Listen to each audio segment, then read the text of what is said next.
Hi folks, welcome to my channel, The Average Dermadoc. Let's begin the show.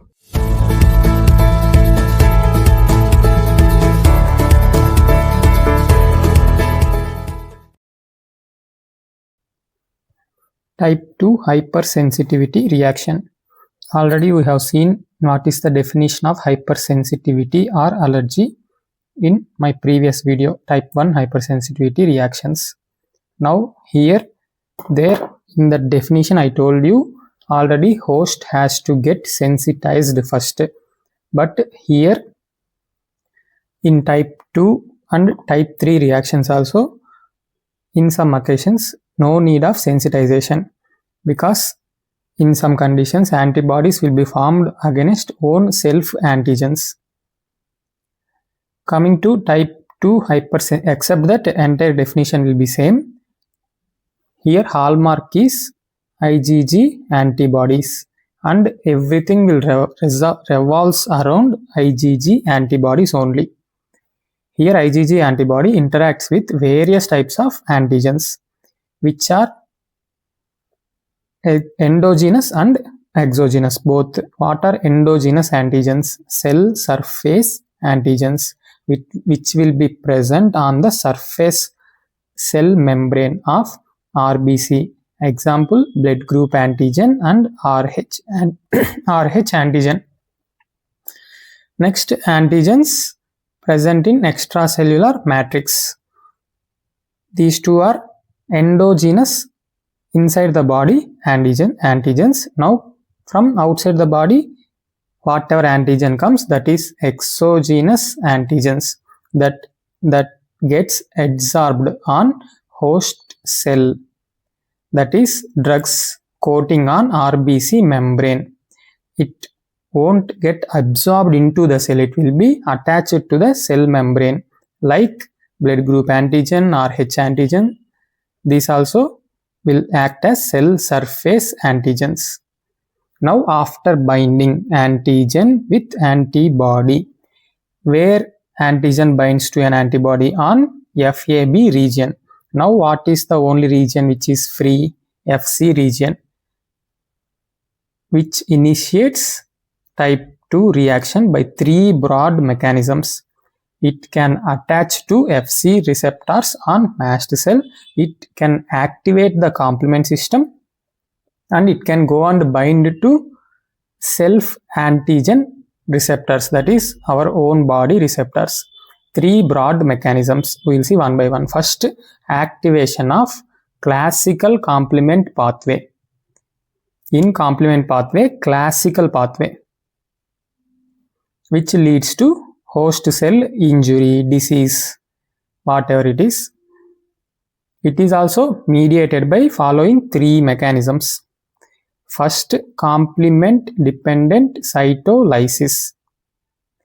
Complement 5 to 9, which is known as membrane attack complex MAC, can produce pores, which leads to lysis of target cells. Next, complement-dependent inflammation. While activating the classical complement pathway, some byproducts also will be produced like C3A, C5A, which acts as chemoattractants. A for attractants, chemoattractants, C3A, C5A, causing tissue injury. Next, opsonization. Some byproducts of complement pathway like C3b, C4b acts as opsonins. Opsonization means it will make the cell susceptible for phagocytosis, which gets deposited on the target cells. Already I told you it will make the target cell susceptible for phagocytosis, thus facilitating phagocytosis by macrophages or neutrophils, whatever the cell which is phagocytosing, to engulf via complement receptors. These macrophages will have FC receptors, complement receptors, MHC class 2 present antigens. Now here opsonins are nothing but complements. So complement receptors will help in binding to opsonins and thereby phagocytosing. Here in complement classical pathway activation, Fc ends of antibody will play a role. We will see examples of complement mediated type II hypersensitivity reaction. One is transfusion reaction. ABO incompatibility. I already told you there is no need of sensitization. Why? Because our body will have natural antibodies against this blood group antigen. If my blood group is A, I will have natural antibodies against B, antigen B. So no need of sensitizing and producing antibodies. Already I have antibody. If I get infused with B blood group, my antibodies will immediately give type II hypersensitivity reaction, that is transfusion reaction. Next, erythroblastosis fetalis.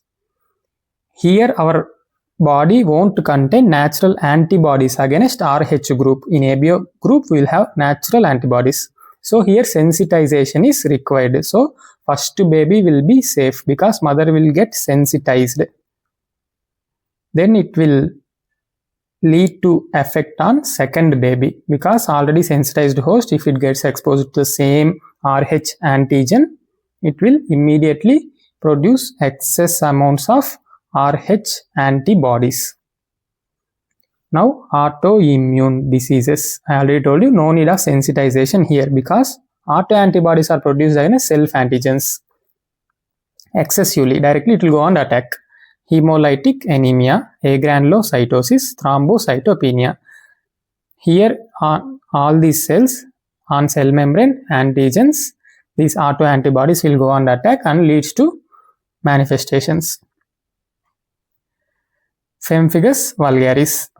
Here antigen, target antigen is desmosomal proteins, IgG mediated, complement mediated damage to desmosomal proteins. Drug-induced hemolytic anemia. Already I told you drugs will get adsorbed onto the cell membrane and acts as antigens. Examples: penicillin, quinine. Quinine will be given in malaria, which leads to hemolysis, and hemoglobin will be released through urine. That's called black water fever. Here cell is getting lysed.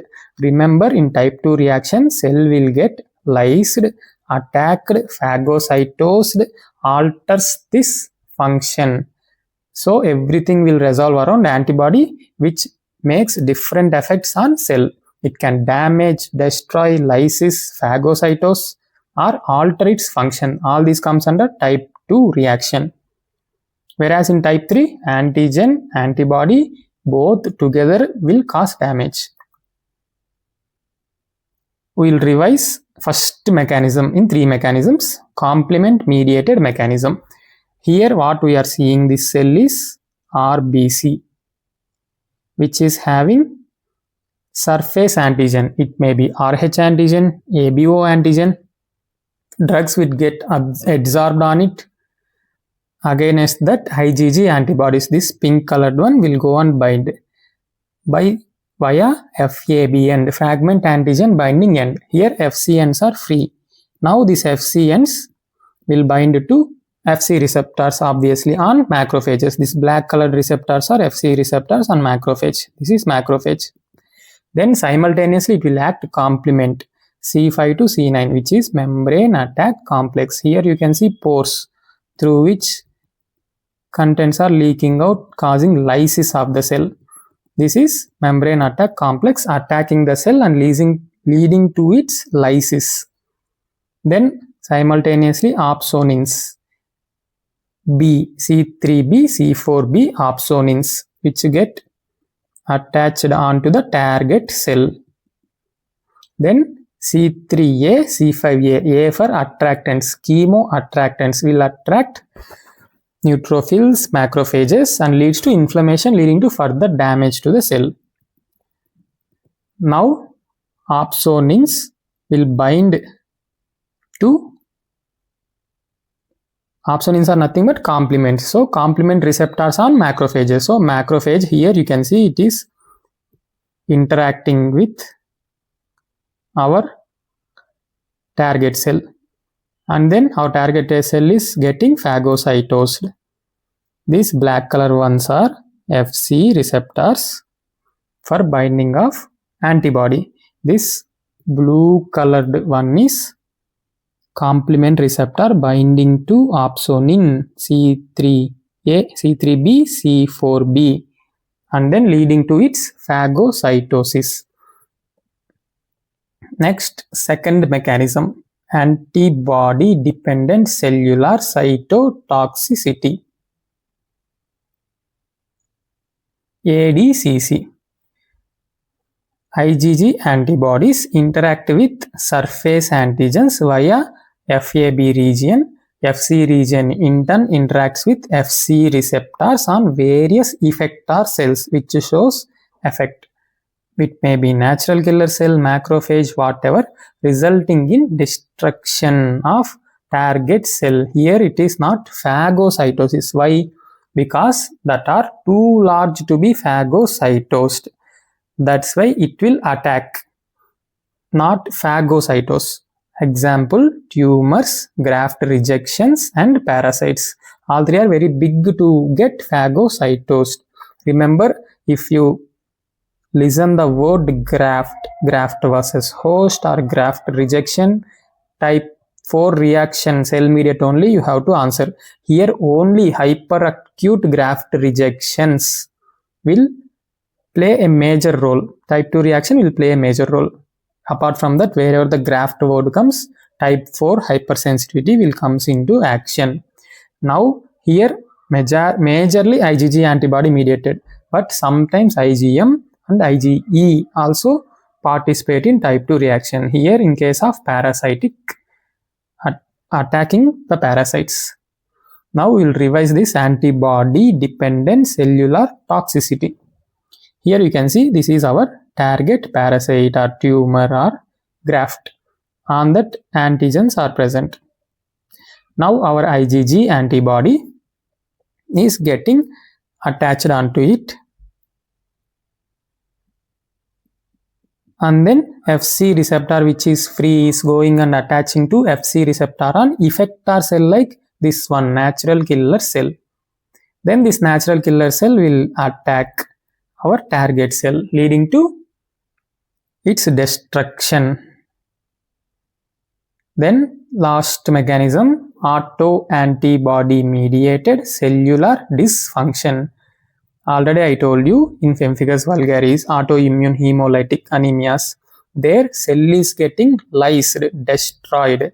Here no destruction is happening, just dysfunction, altering its normal function like excessive stimulation or excessive inhibition. Now we will see that how it happens. Host produces autoantibodies, obviously IgG, which binds and disturbs the normal functioning of self-antigen. What are those self-antigens? If it is receptors, against it anti-receptor antibodies will be formed. This may act as inhibitory, whereas in Myasthenia Gravis, it inhibits acetylcholine receptors. Whereas in Graves' disease, it is stimulatory antibodies called as long-acting thyroid stimulating antibodies, LATs, which stimulates target self-antigen is our thyroid stimulating hormone on thyroid, thyrotropin receptors. If this is stimulated more and more, normal thyroid will produce excessive thyroid hormones, leading to Graves' disease. Example of type 2, autoantibody-dependent cellular dysfunction. Other examples, Goodpasture syndrome, self-antigen is type 4 collagen. Autoantibodies will be produced against it, leading to cellular dysfunction, that organ's dysfunction. Next, pernicious anemia. Intrinsic factor is the self-antigen targeted here. It can't help in B12 absorption, leading to B12 deficiency. Here, function is getting affected because of antibody, no destruction. Then rheumatic fever, molecular mimicry, Streptococcus pyogenes, against that antibodies will be produced, but it will act on our heart, leading to rheumatic heart disease in rheumatic fever. Then myocarditis in Chagas disease. Antigen here is our organ heart. Here for type 2 reaction, you have to remember only one thing, IgG antibody-mediated. It will cause cell to die, get phagocytosed, to get lysed, or to alter its function. Based on it, you can remember examples easily. Remember my channel name, The Average Derma Doc. Don't forget to like, share and subscribe. Thank you. Hasta la vista. До свидания.